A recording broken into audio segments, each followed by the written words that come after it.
Old city Maharaj Ganj అగ్ని ప్రమాదం జరిగిన భవనంలో మంటలు అదుపులోకి వచ్చాయి. కానీ స్మోక్ భారీగా వస్తుంది. దీంతో రెసిడెన్షియల్ బిల్డింగ్ కావడంతో ముందు జాగ్రత్తగా చుట్టుపక్కల ఇళ్ల వారిని కూడా ఖాళీ చేయించారు. సెకండ్ ఫ్లోర్ లో 3, బిల్డింగ్ పై చిక్కుకున్న 5గురిని రక్షించామన్నారు డిఎఫ్ఓ వెంకన్న. ఇంట్లోనే గోదాం ఏర్పాటు చేసుకుని పెద్ద ఎత్తున స్టాక్ పెట్టుకున్నారని, బట్టలు, ప్లాస్టిక్ ఐటమ్స్ ఎక్కువగా ఉండడంతోనే ఈ స్మోక్ ఎక్కువగా వస్తుందంటున్నారు. ఇటు మనుషులు వెళ్లలేని చోటికి లేటెస్ట్ గా వచ్చిన రోబోను పంపించి మంటలను ఆర్పే ప్రయత్నం చేస్తున్నామని వెంకన్న తెలిపారు. ప్రమాదం తర్వాత బిల్డింగ్ యజమాని షాక్ కు గురి కావడంతో హాస్పిటల్ కు వెళ్లాడని, మంటలు పూర్తిగా అదుపులోకి వచ్చిన తర్వాత ఇన్వెస్టిగేషన్ చేస్తామంటున్న డిఎఫ్ఓ వెంకన్నతో మా ప్రతినిధి Suresh face to face. Begum బజార్లో అగ్ని ప్రమాదానికి సంబంధించిన మంటలు కొద్దిగా అదుపులోకి వచ్చాయి. కానీ అయినప్పటికీ ఇంకా స్మోక్ లోపల నుండి వస్తుంది. దీనికి సంబంధించి మరిన్ని వివరాలు అందించడానికి మనతో పాటు fire safety DFO Hyderabad DFO Venkanna ఉన్నారు. ఒకసారి మాట్లాడదాం. సార్, కంట్రోల్కి వచ్చిందా సార్ మంటలు? సో ఫైర్ కంట్రోల్కి వచ్చిందండి. లోపల కొంచెం బట్టలు అవి ఉండటం మూలంగా స్మోక్ ఎక్కువ ఉన్నది. మా టీము లోపలికి కూడా ఎంటర్ అయి చెప్పి లోపల దాకా వెళ్ళి కూడా కంట్రోల్ చేయడం జరుగుతుంది. స్మోక్ బాగుంది కాబట్టి కొంచెం ఇబ్బంది అవుతుంది.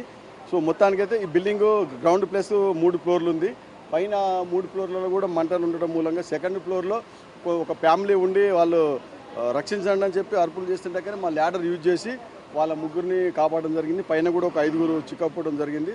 వాళ్ళని కూడా బ్రాంటో స్కై లిఫ్ట్ యూజ్ చేసి వాళ్ళని కాపాడడం జరిగిందండి. మొత్తం ఎంతమంది ఉండే, అసలు ఎన్ని గంటలకు అగ్ని ప్రమాదం జరిగింది? మీకు ఎప్పుడు? మాకు 8:30కి అట్లా కాల్ వచ్చిందండి. 8:30 లోపలనే అగ్ని ప్రమాదం జరిగి ఉంటుంది. లోపలనైతే ఎంతమంది ఉండరు అనేది తెలియదు. కానీ ప్రజెంట్గా అయితే ఎవరు లేరు. 8 మంది ఉండరు. 8 మంది 5గురు పైకి ఎక్కిండ్రే, 3 లోపల ఉండే. ఆ 3గురిని కాపాడినాం. పైన చిక్కుకున్న 5గురిని కూడా కాపాడు 8 మందిని కూడా సేఫ్ జోన్కి తీసుకురావడం జరిగిందండి. పాత బిల్డింగ్లు కాబట్టి పాత వైరింగ్ ఫిట్ చేసి ఉంటుంది కాబట్టి ఆ వైరింగ్ అంతా చెక్ చేసుకొని ఒకసారి ఆ వైరింగ్ని కూడా మొత్తం రిప్లేస్ చేసుకుంటే ఇలాంటి ప్రమాదాలు జరగకుంటుంటాయండి. ప్రమాదానికి కారణాలు ఏమై ఉండొచ్చు? ప్రాథమికంగా ఏం అంచనా? So it is under investigation. Fire మొత్తం కంప్లీట్ అయిన తర్వాత దాన్ని చర్చ చేసిన తర్వాత ఏమైంది అనేది ఒక అంచనాకి రాగలుగుతాం. ఇక్కడ లేటెస్ట్ రోబో కూడా వాడినట్టున్నారు. ఏంటి దాని ప్రత్యేకత?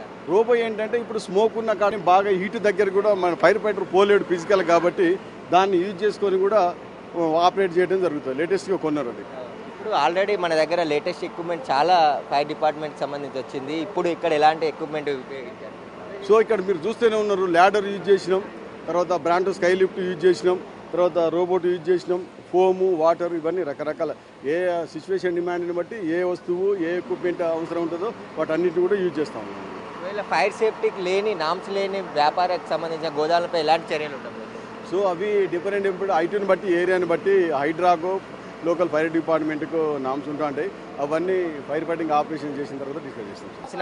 అధికారులు చెప్తున్నారు ఈ బేగం బజార్లో కూడా అనేక చోట్ల ఇళ్లల్లోనే గోదాములు నిర్వహిస్తున్నారు కాబట్టి వాళ్ళు జాగ్రత్తలు తీసుకోవాలి. ఖచ్చితంగా ఏదైతే గోదాం క్లోజ్ చేసే సమయంలో ఎలక్ట్రిక్ అంతా కూడా స్విచ్ ఆఫ్ చేయాలి. పాత వైరింగ్ ఉంటే మార్చుకోవాలి. బయటకు వచ్చే అవకాశం కూడా ఉందని చెప్పేసి ఫైర్ సేఫ్టీకి సంబంధించిన అధికారులు చెప్తున్నారు.